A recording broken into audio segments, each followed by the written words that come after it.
Let's start with the story. So basically, what's the story? So I basically I was on Twitter and I found I just came across this account langchain.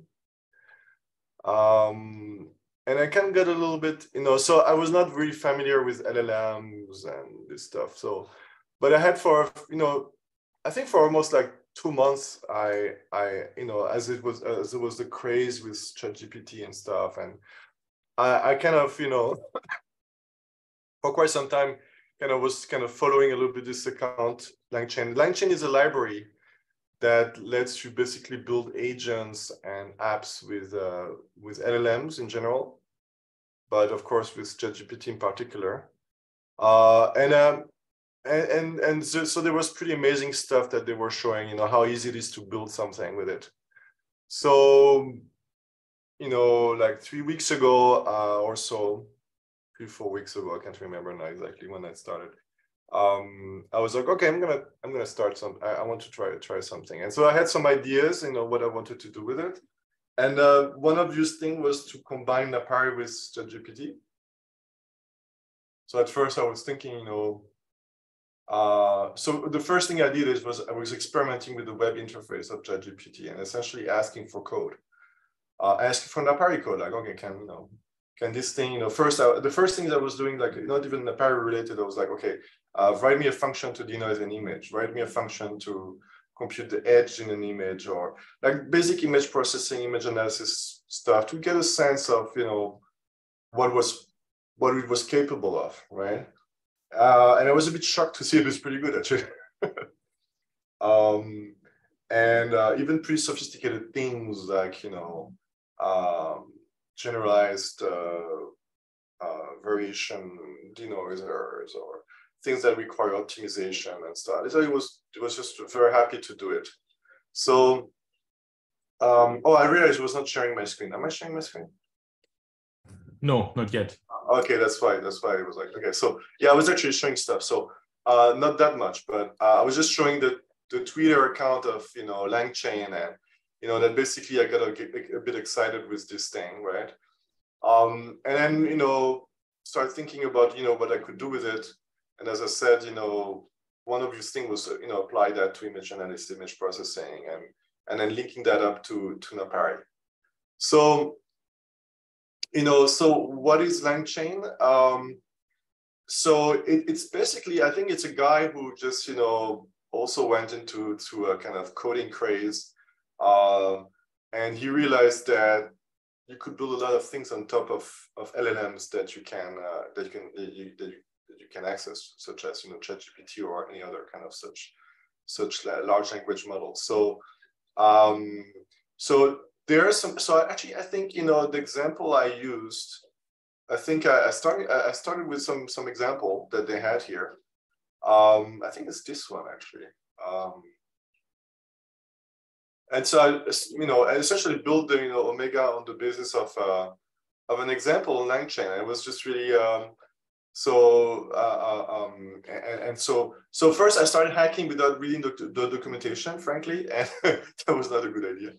And so that's pretty decent documentation, right? So if we have a look at it together a little bit, later I can go through the code that I wrote and I kind of show a little bit the logic of how things are built. But so they have different modules here, like they have what they call models, which starts at the very basic level. It's just an LLM. And so if you think of an LLM, I don't know if you guys are familiar with how ChatGPT works internally, but it's deceptively simple, right? So you have this transformer architecture, which is essentially, a matrix multiplication. So it's a self-attention mechanism. Like in CNN, says, it's super simple. The building blocks are super simple, but you put them together in ways that somehow give rise to non-trivial behaviors. But at the base level, without going into the architectures of transformers, which I frankly don't master yet, frankly, and you don't really need to master that to build something like this on top of langchain or ChatGPT. But at the base level, what these things do is essentially they take a context of text, so they take a string of text and they predict the next tokens. So text is decomposed into tokens through various mechanisms, and then you just predict the next text, right? So that's kind of what GPT is about. But then Chat-GPT and Instruct-GPT, which are the next generations of that, they added a little twist to that. They use reinforcement learning and some actual supervised training data, which are essentially question answers, some level, right? So the pre-training is essentially you give it trillions of tokens of text, and the thing has to predict the next token. When you think about it, like predicting the next token of any kind of text, that could be anything, that could be code, could be novels, could be Reddit articles, it could anything, and they basically put anything in there. To predict the next token, you either think of it in terms of, oh yeah, just do a statistical prediction of the next thing, or the next best thing you could do is actually understand the text, right? So so if you could understand the text, really, assuming that the model somehow is capable of containing something that can understand the text, then that is the next best thing you can do beyond just kind of superficial statistical prediction of the next thing, is actually understanding. So, the only way I understand how these things are so incredibly powerful is that they actually understand the text, right? Because that's actually, understanding all the nuances of the text and all the kind of different things that happen in the text and the different levels of inception in terms of, okay, because you can do crazy stuff. You can say like, imagine your, imagine you're Einstein and and have a conversation with me as if you were Einstein.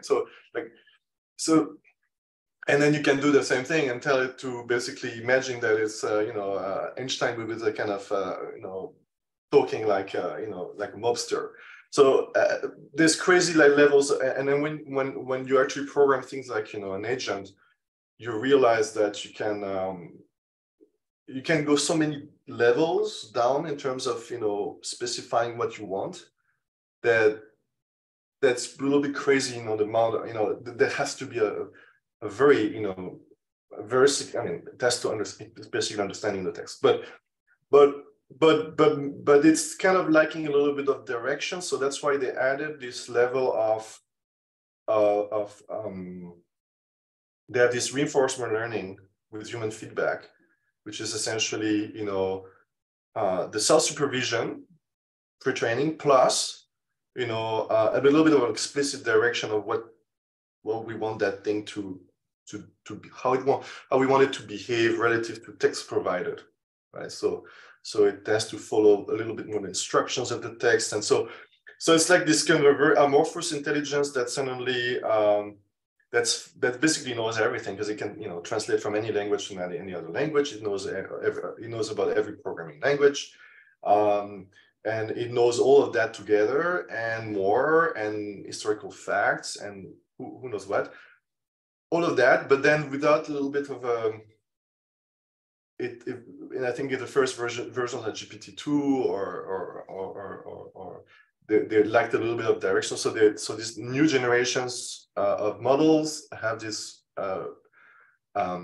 reinforcement learning with human feedback, and that's kind of makes it really behave as a conversational agent, or a conversational. It can really have conversations, right? So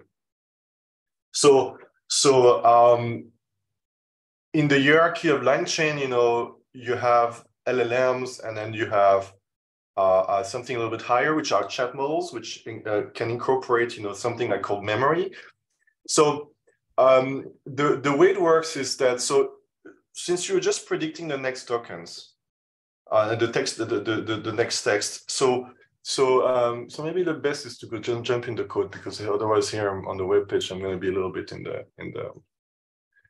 it's going to be a little bit difficult to follow what I'm talking about. So in the repo, let's dive into the repo. So what I have in the repo is I have a source folder here, right?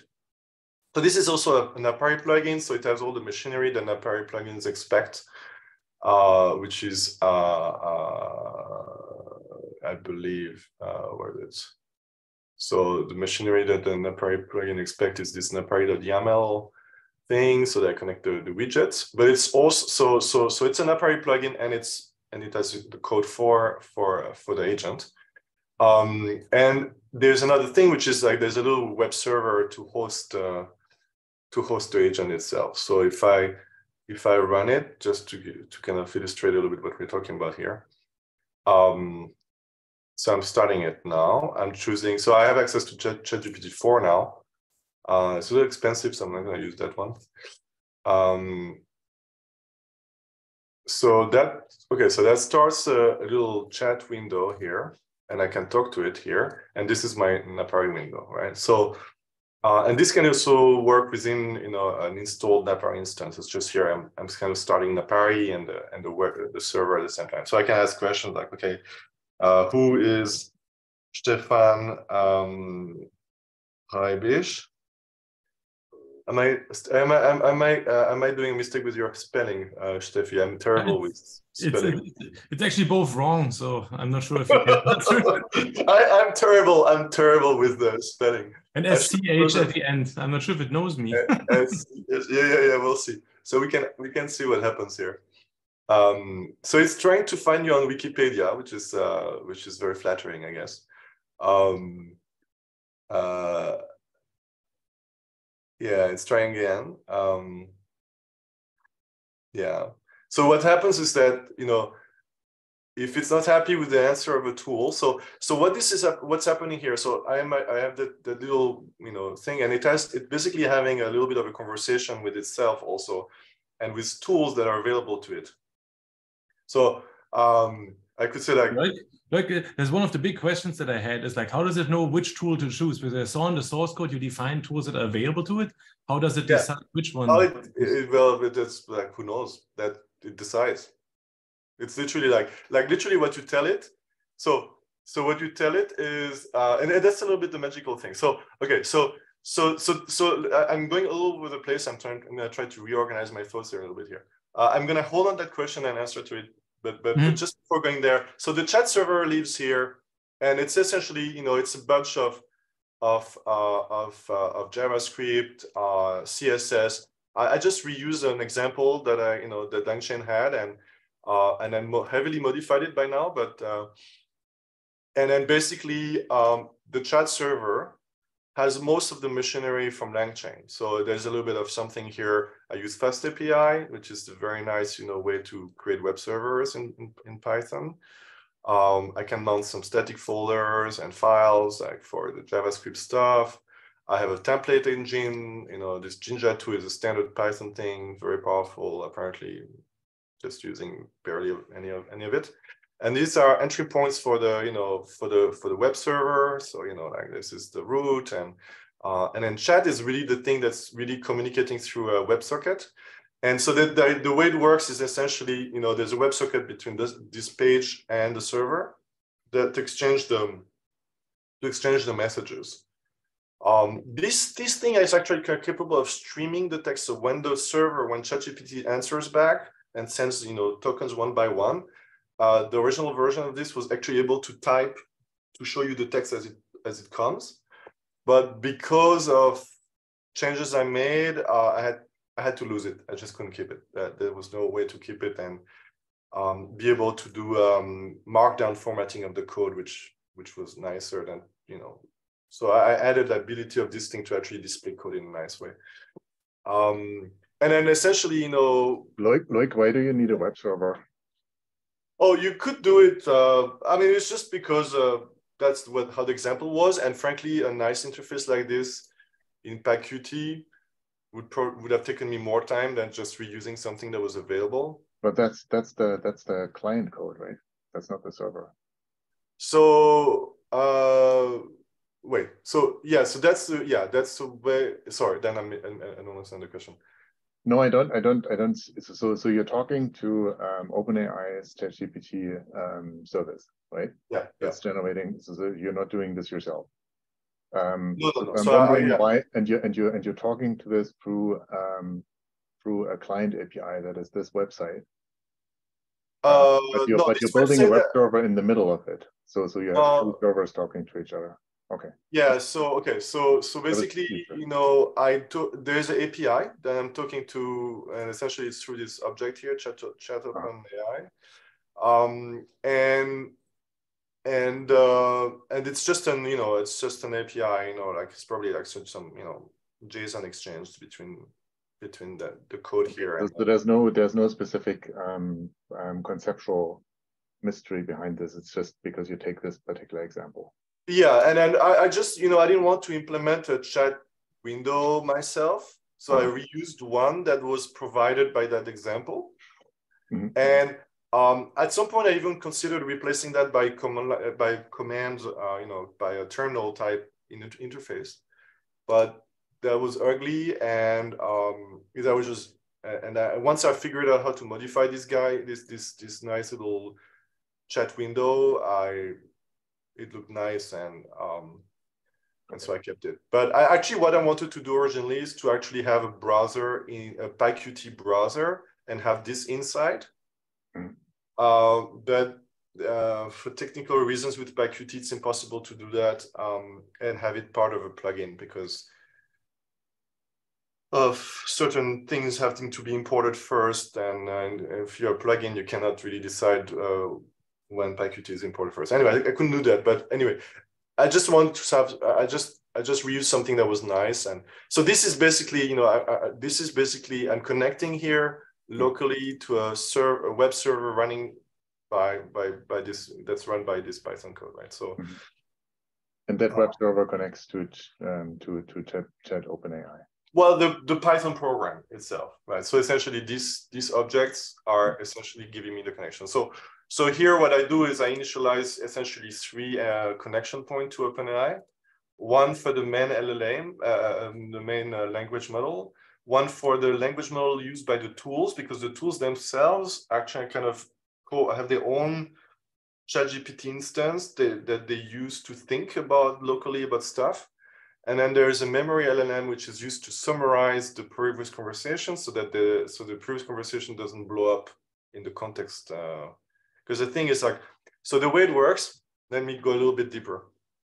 So the way it works, so if I go to now Omega, which is the package for the agent, so that takes, that essentially takes a bunch of LLMs which are initialized before in the server. And the reason I do that is because the server has also, this is where basically all the callbacks are linked up, and these callbacks then send information through the WebSocket to this thing. So that's how you see things displayed here, is because essentially, there are callbacks here handling both the conversation, the main conversation, but also the tools, right? Because here, for example, one thing I can do is I can say, well, open in Napari a photograph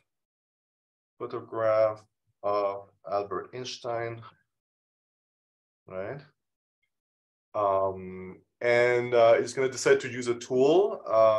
Sometimes it doesn't really use the tool I want it to use. Sometimes it knows about, so one thing is it knows about URLs that probably shouldn't know about. I mean, it's a waste of memory of ChatGPT in some sense, but it knows about URLs of stuff. Where's my window? Shit, did I close it? Did I close my Napari window? Seriously? I think I closed it. Oh no, it's here. Oh, okay, here. And then to do that, it used a Napari file open tool. So basically you basically have these tools that are available. So the way it works is that when I initialize the agent, I get a bunch of LLMs that are available, that are initialized high up because of the need for some of these callbacks to be connected to the web service, to the web server, and then basically I create a memory which is essentially something that holds the conversation. of the agent. So what did the user say? What did the agent answer, and so on and so forth. And that is that whole conversation plus some special prompt engineering is what actually is the input to the LLM. So the first thing that every time, the first thing that the text that the LLM receives as kind of prompt is essentially a little bit of an explanation of who it is, what it's good at. So for example, you have to be explicit. If you say that it's a stupid agent that doesn't really know what it's doing, it's actually going to do that. So it's useful to say like you're competent, right? So that okay, I'm competent, so I'm going to write code competently, apparently, right? And then you can it's a little bit so it's super weird, and so coding now becomes a bit of a psychological exercise with a kind of savant super intelligence, budding super intelligence that kind of needs to be explain who it is and what it's good at. Can I ask a question here about the prompt? Yes. Is it important that you use things like the word "you," like you're addressing a sentient agent? Or can you just sort of summarize in a different form the facts that it's supposed to have? I mean, it seems to me odd that it should be necessary that you're addressing it like a sentient No, maybe not. agent. Maybe you could do I am Omega and so or just Omega has these characteristics. Yeah, so this was actually how it was originally. So this is how it was originally, in the kind of the prompt I modified that I started from. I mean, you always see people write prompts this way, and I always wonder, is that important for having it work, or just because people like to sort of fantasize about the sentient agent aspect of things? I don't know. This is really like, all a bit, art at this point. I mean, like someone would have to test, like, okay, so if you instruct an agent, in this particular way, I mean, for example, I've heard people say that it's if you're a little bit, pushy and a little bit impolite, it follows instructions better. If you're too nice, it's just not, it's like, okay, yeah, well, do I have to, listen to the instructions? Hey, Loic. It's weird. Question about the tool LLM. So are you going to cover like how you actually got the LLM to understand what yes. file open on Napari? Yeah. So let's go through the anatomy of the prompt. So the beginning is really just, like, okay, kind of a little bit of a general introduction with who you are. And then here's, for example, the instructions for the response. So essentially, I think we might be able to get to the. Let me see if I can. Basically navigate to the point where we have. Let me see if I can put a breakpoint where the prompt is generated. Well, find that or not. Validate tools, agent executor. It might be more the agent itself.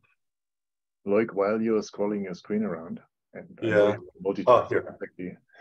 Well, I don't know about that, but okay. Here is the okay. So this is the function that creates the prompt, and so we're gonna have to look at, what the prompt looks like once it's assembled from all the pieces.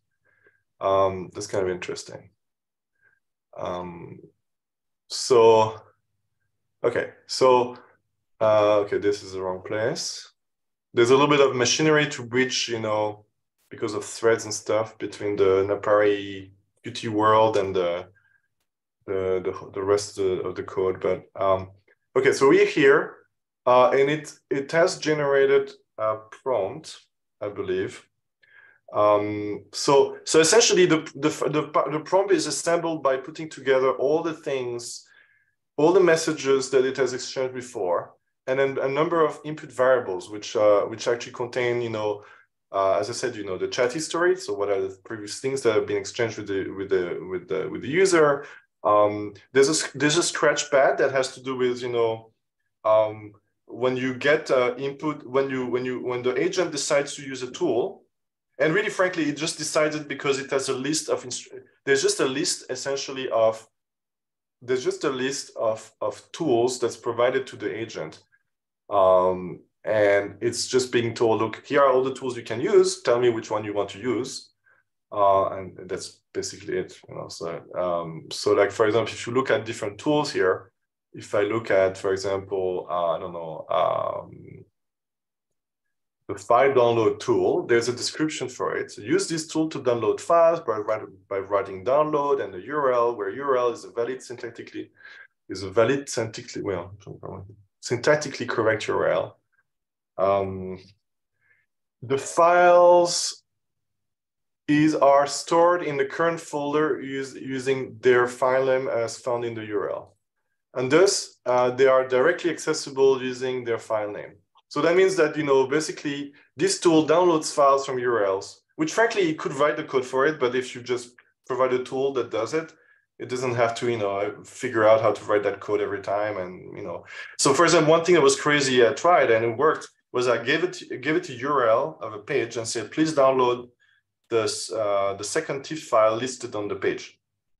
And so it started writing Python code to essentially download the web page, parse the HTML, find the TIFF files, and then open the second TIFF file and then open that in Napari. So it actually did that.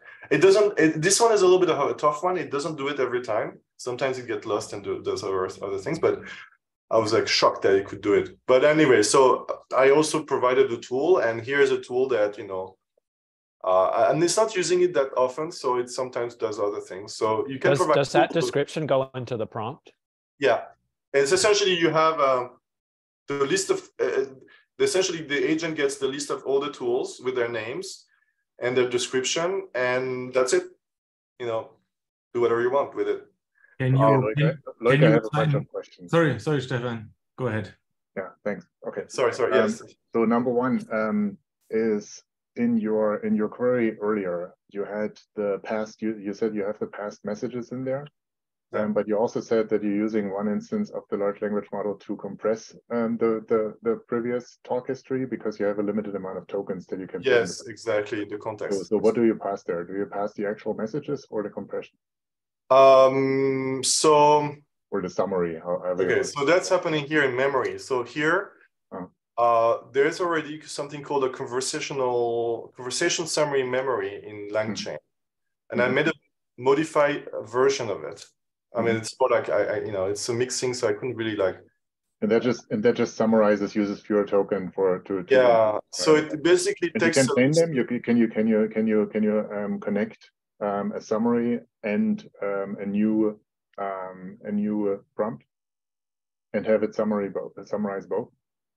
Oh yeah. So the way this works is actually the way this actually works is you have predict new summary here function that takes a list of base messages, which are dialogue between user and agent, and the existing summary. Okay, cool, nice. And it basically combines that together. And you get a new. So that's what you're passing as the message history. Is that right? Yeah. So I'm not super happy with that. If you didn't. No, that's fine. That's okay. One thing I'd like to do is. I have another question.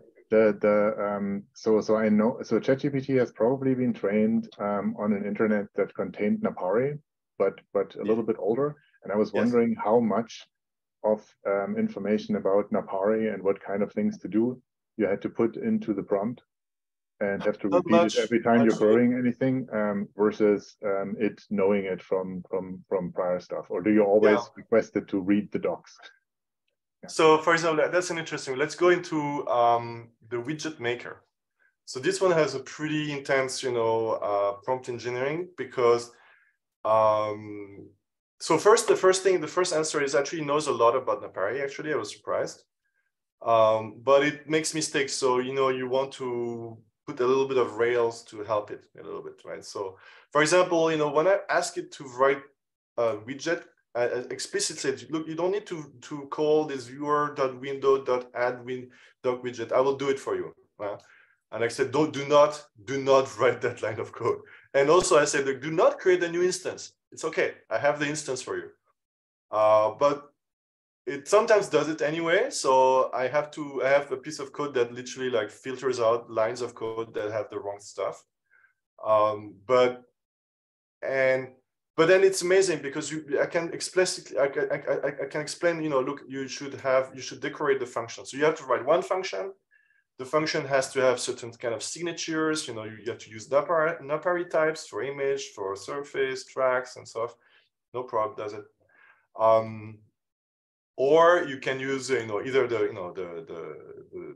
data types or the direct layer types.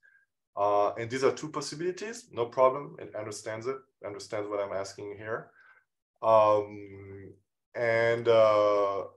And I also have to explain, look, you have to be consistent, right? So if you actually have a signature with a layer type instead of a data type, like the difference between an actual, a layer in the Napari and an array in the array, the NumPy array corresponding to that layer.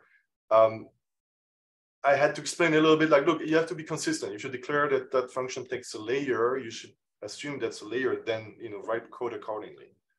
Sometimes, I mean, I guess I haven't done a lot of testing with Chat-GPT 4 because it's 10 times more expensive, but my understanding is much better at coding. How did you arrive at this way of describing the procedure over just pasting the README page from the widget explanation? It's just too costly in tokens.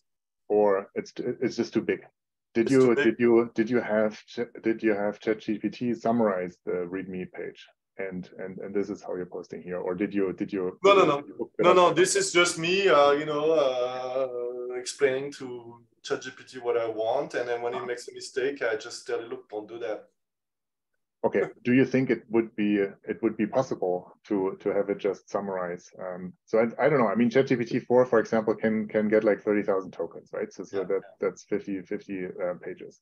That's a lot. That's crazy. And you could have it summarize this to an instruction that looks like this one.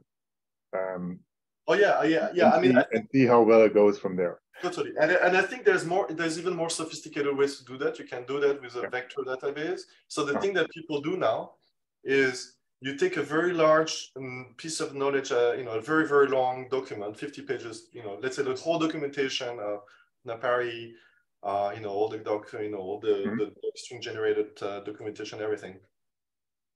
And you split it using a chunker into little snippets of text. And then you use an embedding model, which is a model that turns that into a vector. So now you take all these little snippets of text that are overlapping for good reasons, right? And then you basically have this huge, not that necessarily that huge, but people do pretty big things with this sort of ideas, but you can essentially store that into a vector database. And now, when you have a new language with more words, right? That's just a new language with more words. So the idea is now you have indexed. Yeah. You have indexed this whole text with the vectors that are semantically meaningful. So when these vectors are similar, it's probably the same thing. So what you can do now is you can generate a dynamic prompt from the query of the user that will pull all the text that's relevant to what the user asked or what the agent is thinking about, right? So now you can have a part of the prompt which is, and by the way, here are all the things I think are relevant to this question, and by simply using this kind of indexing, this semantic indexing through this very semantically aware embeddings of the text, you can basically then pull all the relevant pieces of the documentation of Napari. And that's much more cost effective because instead of putting the whole documentation of Napari, which could blow up your memory, you just pull only the pieces. So And the agent can, so one thing I did is I added a tool, which is a function info tool. So a tool for querying signatures and doc strings of Python functions from their fully qualified name. And it's using it from time to time. So essentially, you know, like for example, once there was like, it wrote a piece of code, it used the function from scikit image and then fucked up the signature, you know, used the parameter that didn't really exist. So that didn't work out.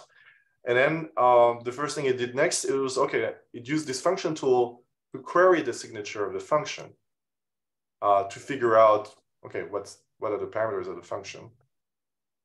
And then it basically, what's returned is essentially a nice little string that, you know, describes the function, you know, what are the parameters, what are the types, the doc string is returned if it's asked, you know. So that's kind of an example of, you know, of kind of the agent, you know, going after information that it needs. You know, and this is just Python code that just pulls the, you know, the signatures for the function. But you can imagine, as I said, you know, like you could have something more sophisticated with these vector databases, which is essentially just a lookup table between vectors and text and using vectors that are kind of semantic embeddings of the text itself. Hey, Louis, have you tried to sort of give a prompt where you basically told GPT to go look at source code that's already there? So for example, like for your widget maker, say that, oh, you can look at this repo and that repo and that repo, and these are all examples of.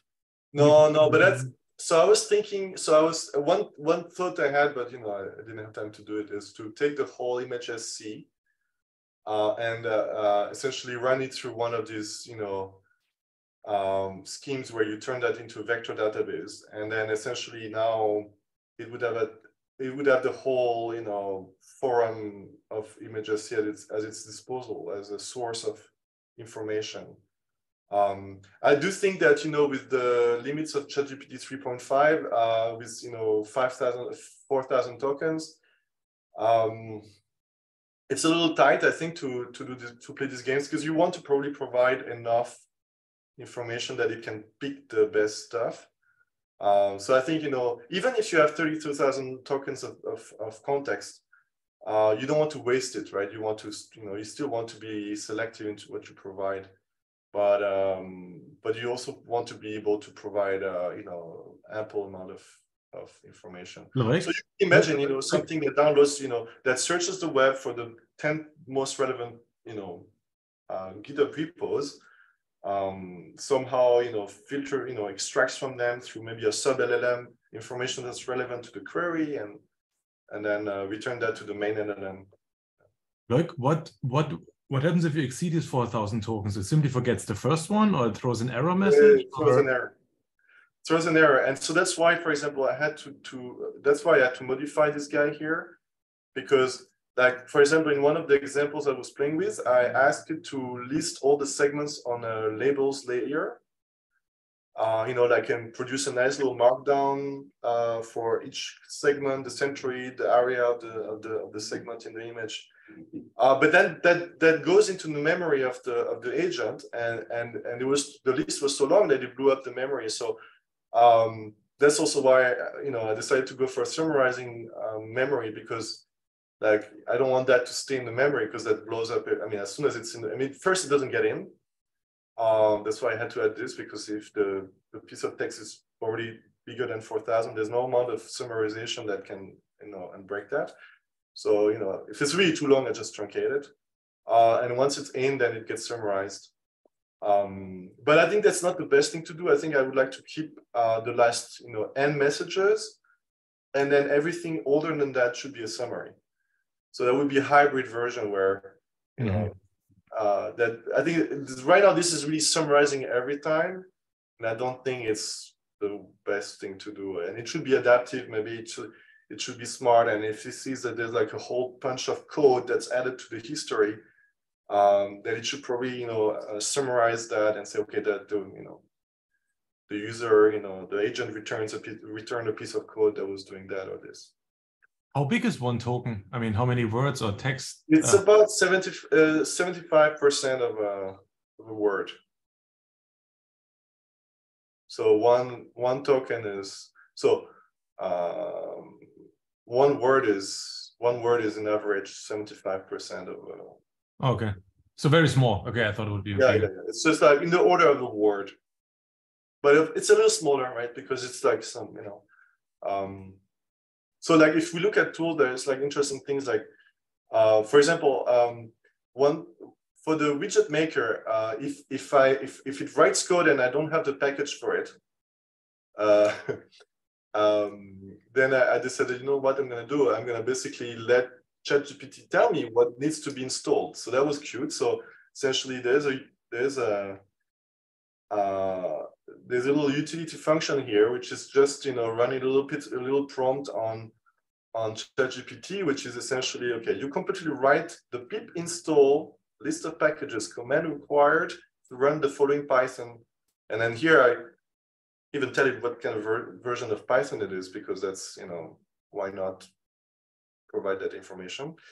And also in other prompts, I actually provide the list of all installed packages. So when I ask it to write code, I say, okay, by the way, these are all the packages that I installed right now. So, and the versions, because I assume that it's a little bit version aware. Because when I ask it to fix a problem, it realizes, oh yeah, oh yeah, this is the old version. Yeah, sorry. Let me write the code with the correct version of the library. So I don't know how much that works, but I just put it because why not? Manually it does seem to work, but I don't know. It's difficult to know a posteriori if actually the information has been used or not, because I just no way of knowing what it's doing with all this input, except for the very final output. So I basically provide the source code here. And a little bit more kind of psychological, tuning here. Only these packages that are absolutely necessary, and no other packages should be included in the list. Mandatory dependencies of packages listed should not be included. Answer should be a space delimited list of packages without text or explanations before or after. So it's the same thing when you ask it to do code generation. If you actually don't specify anything, it's going to be super nice. I'm going to write a comment line for each piece of code that's generated, and it's going to have some explanations before and after. Beautiful, but it's kind of consuming tokens, and if it's just an algorithm that's kind of picking that code and then running it, I don't really need all this stuff. So sorry, one more question about this description, right? You use capital letters for absolutely and no. Does this assign different weights, or is this just for your own?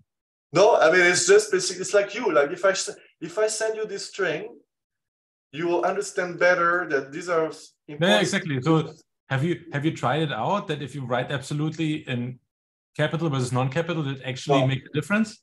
No, this is all kind of art and magic and ChatGPT psychology.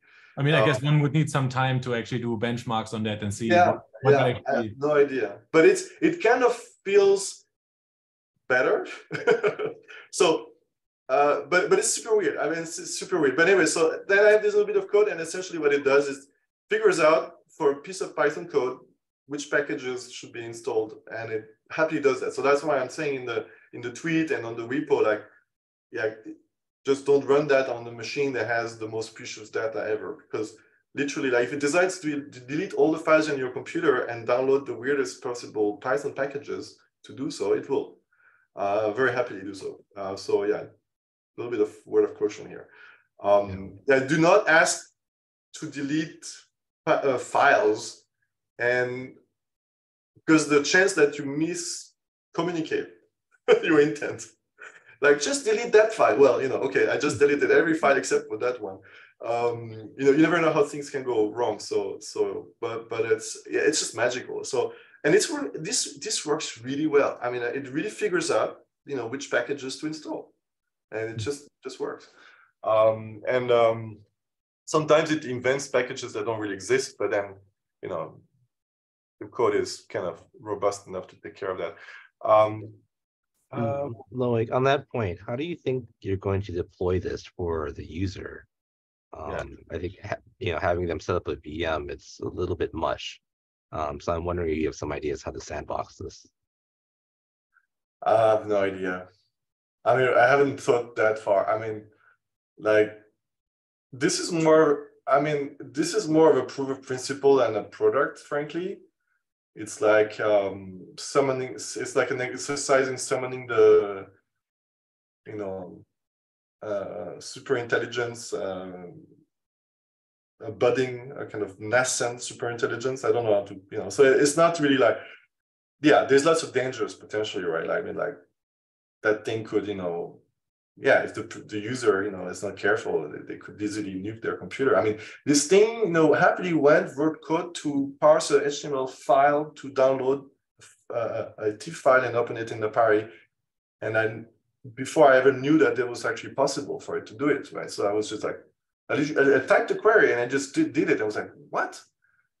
How did he get? Oh, and then I checked the code. It literally downloaded the HTML and parsed it and searched for the T files with regexes and then with the right library opened them into Napari. And so that for me, that moment was like that was a WTF moment for me. I was like, oh.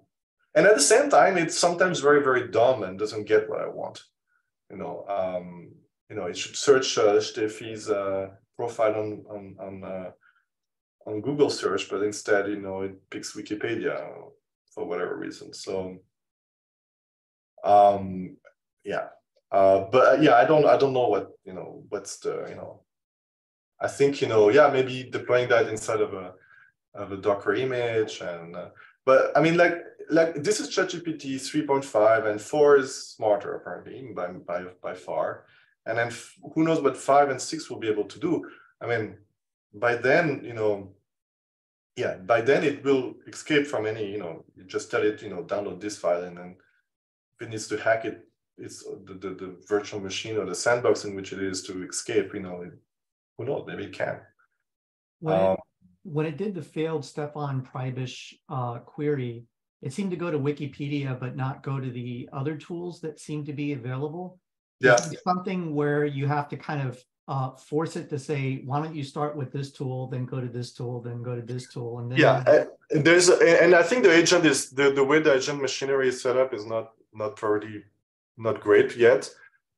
It also depends on the description, right? So this description here for the web search, which I use DuckDuckGo because it's easier to scrap it than Google. You know, Google, you know, it worked for one day, and then they somehow figured out how to prevent me from scrapping them. But if I look at the Wikipedia query tool, it's a little bit longer, perhaps. Maybe, you know, maybe it somehow decides that this is more likely to be the. So there's a lot of prompt engineering in choosing, you know, what's the best way to explain what a tool is about and how you should use it, and yeah. So yeah, and there's another tool that's interesting, but I'm not using, so I don't have the interface on the web interface here. It's a human tool, which is like you can ask a human for guidance when you think you got stuck or you're not sure what to do next. The input should be a question for the human. So that works very well on the command line. You know, but it's essentially, if I add this tool, then essentially I have to, you know, pay attention to what's happening on this console here, because sometimes it asks questions here and not here. But it's super powerful. You can do lots of different things. You know, you can, you know, so I have lots of different kind of Napari tools. Here, for example, for controlling the viewer, I added all these signatures of these functions. But I don't know if it's really using it. I haven't really tested to, you know, do it without that. Here I have some generic coding, code generation instructions that I can reuse in different contexts. So this is to control the viewer. This is to query the viewer. So essentially the agent. So the way I do this is, so the interesting thing is that these tools, they have actually a sub LLM. So the way it works is that they have there's an internal prompt. So the tool has an LLM that has its own prompt with an input, but the input is generated by the master LLM that is essentially holding the main conversation. And when it decides to use a tool, some tools are dumb. They're just really a web search, for example, but others actually have an LLM inside that will, or essentially they have an instance of ChatGPT that will take that input plus instructions and will return something, either be it code or a function that does something. In this case, for example, I asked the ChatGPT to, based on the input, which is essentially a question about the state of the viewer, to write a function that will return a string, and the string is the answer to the question. So maybe we can do an example for fun. Let's say we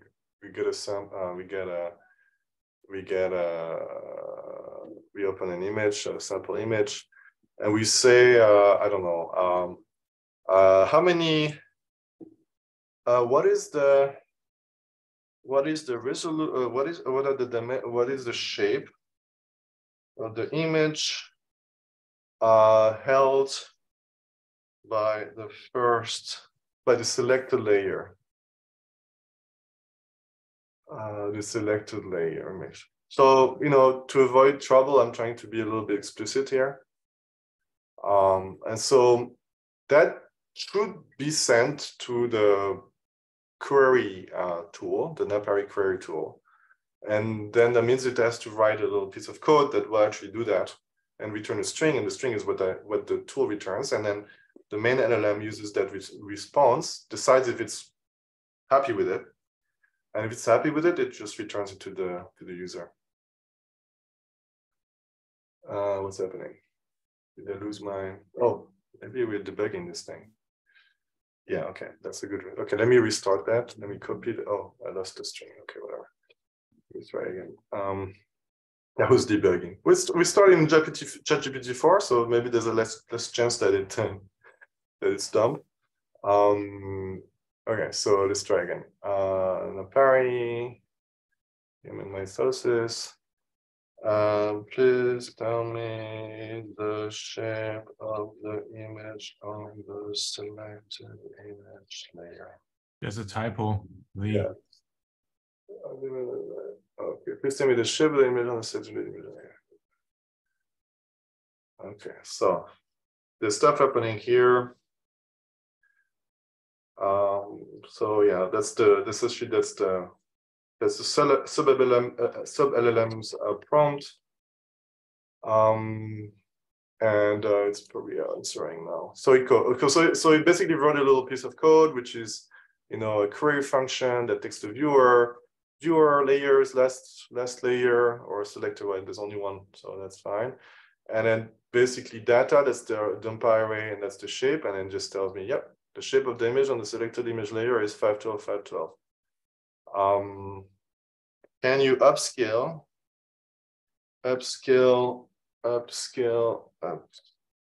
that image by 2x using bilinear interpolation? It's a rhetorical question, of course. So now it's using the control tool, which is also which essentially in that case it's not really a function that it needs to write. It just needs to write the code, and then it has to use the instance of the URL that's provided, and then write code that does the thing. So here it wrote a function. So what it did is it found the selected layer using the right API in Napari, which is selection.active. I didn't even know about this syntax and API in Napari. So now I know that it's using that often and seems to be correct.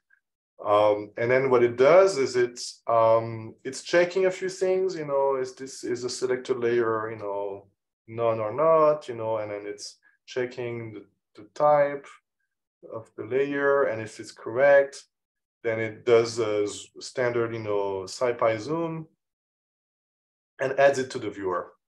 And essentially, this is what happened. So it just works. Yeah, so welcome to a new world of where basically we can talk to algorithms and they do stuff. Can you ask it to count the bright cells? Okay, so let's remove. Let's maybe keep this image that has been upscaled just for the fun of it. Okay, so the selected layer has an image with bright cells. Please count the number of cells in that image. So it's interesting because it has to figure out that it has to segment the image. I've never tried this query, so I don't know what's going to happen. That's actually an interesting experiment. And we're running Chat-GPT 4 right now, so I just got access yesterday. So let's see what happens. So, okay, some stuff is happening. It's trying to install packages. So it's trying, okay, it's writing some self-post code. So it's using the self-post tool, which is a tool that it has available. Because the problem is self-post, it doesn't know the latest, it doesn't know about the latest API of self-post 2.0. So I just provided that. So now it's probably running. Okay, so it's running. So it segmented the image. And it's not over yet, right? It's supposed to now, next thing it has to do is it needs to count the cells.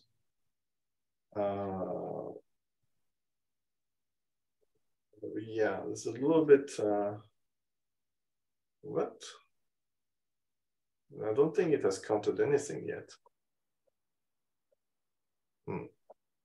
It should answer at some point. I don't know what's, it's still typing. The number of cells has been succeeded.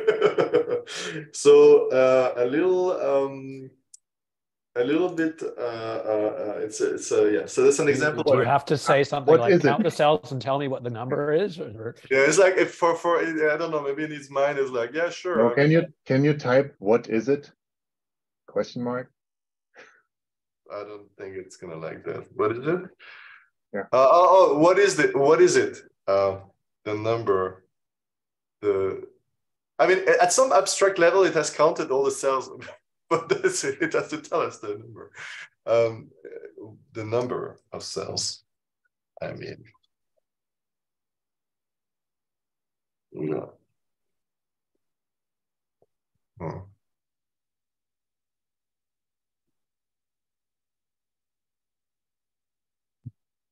I was doing it again. Let's see what. So it's doing stuff. That might work. That might actually work, unless it was deciding to resegment the image. But you weren't specific enough, right? You just said count them. Okay, so it's resegmenting using Otsu. So it's thresholding the image by finding the threshold. Very unique. That's good. And then it's basically returning eventually, I hope it's still typing. That means there's still kind of events going through the event through the callbacks. It's generating stuff. Okay, the number of bright cells in the image is 165. We won't be counting them, but you know. So it's interesting. It lost a little bit. I mean, it basically segmented the image, but then kind of forgot the kind of original question. I understood that it had to segment the image, but didn't really answer the question. But then with the follow-up, it didn't kind of. So I think the problem is maybe with the summarizing memory, it's a little bit violent. I think it worked. This sort of thing worked a little bit better before I had the summarizing memory. So I think I need to have this hybrid thing where the previous conversation is kept intact, but then there's a horizon beyond which older conversation items get kind of summarized away. Because I think right now it's maybe a little bit too forgetful because of that kind of systematic summarization of the. So I mean, change that maybe.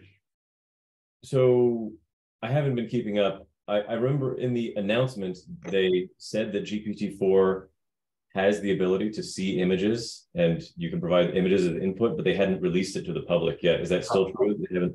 Yeah, I don't have access to that. Have you been thinking about what you would do with that capability once they do make it available? Could you actually take, the intermediate output, the thing that it just produced for you here, and tell it, oh, look at this image. Some of the cells are brighter than others. Now try again. Yeah, I don't know if what kind of ability it has. Is it just ImageNet type thing where it can recognize a cat from a telephone? But if you give it like an image that's really like, I have no idea. It's like, oh, there's lots of beans on the image or something, like, right. Gets confused about it. I think, yeah, I think, you could also imagine, just a tool that essentially runs a battery of kind of feature extraction on the image and then somehow summarizes what it sees in the image, Of course, it's not the same as if you had a full, multimodal large model which can understand images and text and so on, which is kind of where things are going, I guess.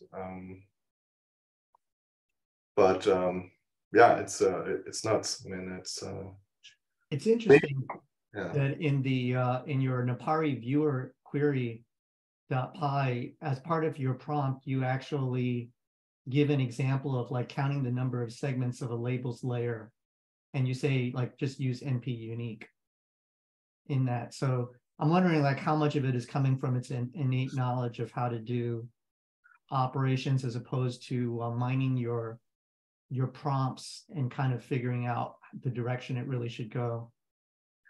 Wait, you're saying that I never explained the NP unique to like if you go to your Napari viewer query.py in the tools, that you see in your prompt there, that if you go up a little bit, you see at the top there, count the number of segments of a label layer by using the function NP. Oh yeah. In this one, I was like, okay, you can. Oh yeah, actually here definitely.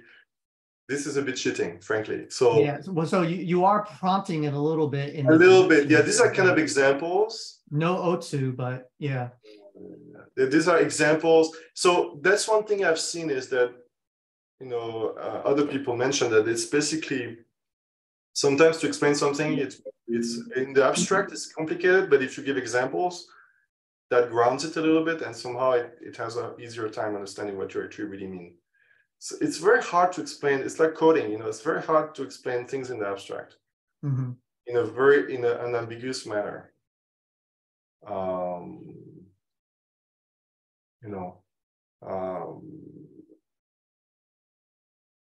So yeah, at some level, here you could have much more information, as we mentioned before. You could have provided, the whole of scikit,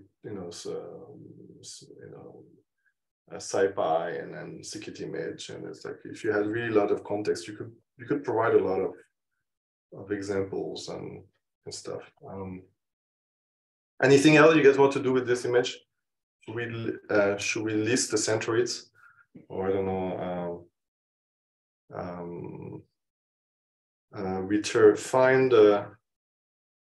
Find the segment in the selected image with the largest and this non-background segment with the largest area. That works. While it's doing that, can I ask a question?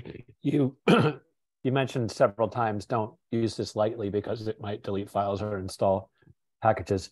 Would there be a way to have it prompt the user before it made a potentially destructive change? Yeah. Yeah, the only problem is that you cannot predict how it's going to do it, right? So you can't predict exactly, you know, which path it's going to take. Like it could use any kind of program to do almost anything. So you'd have to interpret the code itself. I mean, to really do that well, you need to be able to interpret the code generated and somehow estimate. Or you could ask another LLM. You could say, oh, look, here's a piece of code. Do you think that this piece of code has a risk of deleting files on the user's machine? You could do that. And because it's just a question that doesn't have any action attached to it, it's a safe thing. Of course, and because it's a separate instance, it doesn't share the motivations of the other instance, right? So it's a naive instance that just asks the question. And that could be a way to do it, yeah. No, but I think what Philip was asking for is more like you see what it's going to do, and then you have a yes or no thing underneath whether you want to execute it. Yeah, but the point, if you don't know how it's going to decide to do what it's going to do, and so no, but if you see the code beforehand, so you see what it's going to do, you look at the code, then you make a decision. And if you could just present the code to the user. You could present, you could present that to the user and ask the user to validate, the execution of that piece of code. That's actually a good idea. That's exactly what you do with Stack Overflow, right? So you copy paste everything from Stack Overflow, then you validate it carefully, and then you execute it. Yeah. But the more complex this code becomes, the harder this gets too, right? You could hide it somewhere, or even hide it on purpose, right? But yeah, sure. How often does the system actually use the human input tool and ask for human? So I removed that tool. So I have here. There's a place in the code where you can choose the tools that are available. I believe it is somewhere here. These are all the tools. So there's a list of tools. There's a Wikipedia query tool. There's a web search tool. There's a math tool. Math tool is essentially an LLM that is specialized for math. And it's just ChatGPT, but it's, it's kind of. So we could have had the human input tool there. And so when it didn't find anything about Privash, it could have potentially say, could you tell me more about them? Or something exactly. And then there's a Python's functions info tool, which is this thing that figures out what functions, the signature of functions. And then has human input tool, and this is deactivated by default because I'm not really, is it not? What? So I had it there. It's activated. Somewhere else, there must be a false somewhere else. I don't think this tool is activated. And then there's other tools that have to do with Napari, and they are a little bit more involved because I talked to Napari through a special queue because of the whole threading issues with Qt on one side and the web server on the other side. So there has to be a little bit of something there to exchange information in a way that's safe. But otherwise, yeah. So this is where you choose the tools that are added, and then you start the agent with the list of tools with the main LLM, which is kind of the conversational one. There's some aspects of langchain that I don't like so much. They use a lot of these kind of functions like this to initialize objects, but then it's like, and they use a lot of Pydantic, which I'm not sure about if I really like that. So it's object-oriented, but there's some aspects of it I'm not, the architecture there's some things I'm not super happy with, but overall it did a good job. But yeah, it's, I had to heavily, subclass and change things to make it work. So one big change I had to do, which is one of the reasons why people have trouble doing these sort of things with ChatGPT 3.5, is that the tools in the classical way of doing it, people use JSON as the way for tools to interact with the main agent. So, if you look at, let me see if I can find that.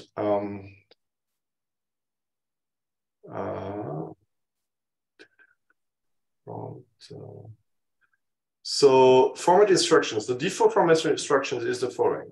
Response format instructions. When responding to me, please output a response in one of two formats. Option 1, use this if you want the human to use a tool. So The way it works is essentially you turn things around and you're basically pretending that the user is actually running the tool. So the agent, but the user doesn't see that, but the agent is basically asking the user to use a tool for him or her, or it.